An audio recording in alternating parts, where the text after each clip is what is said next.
Hey, I'm Chef Michael McDermott, and we have Sunday brunch today.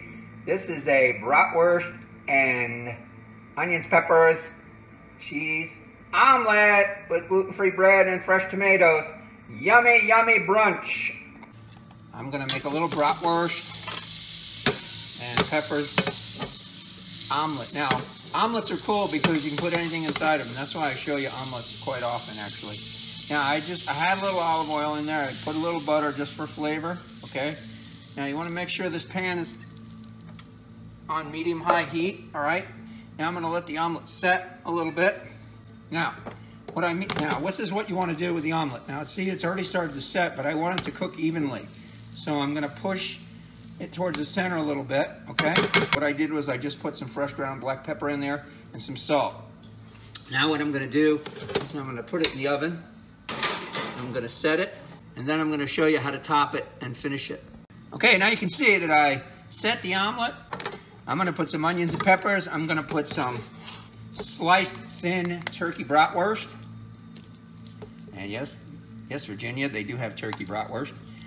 Now this is onions and peppers I made the other day. I also used this in the fajita sandwich that we showed. So these onions and peppers, when you cook them ahead of time, can be used as several things. Also, you want to impress the guest you didn't expect. You can do that. Now I'm going to take the turkey bratwurst and put that on. Put it in the broiler and finish it. Now, a broiler is essential to having a omelet that comes out evenly cooked. Because usually you can't get the top cooked. You can't get the top cooked on top of the stove without burning or browning the bottom. Okay, now I'm going to finish it in the oven, and I'll show you what that looks like, and then we're going to serve it. Yummy! Okay, as you can see, all I did was really melt the cheese, heat up the top ingredients. Now I'm going to fold this over and put it on the plate. I also have some gluten-free oat bread and some sliced vine-ripe tomatoes. Those are organic. So now I'm just folding the omelet. All I did was flip it over, okay? And don't worry about it if it breaks or whatever. You know, this is not a beauty contest. This is food, okay?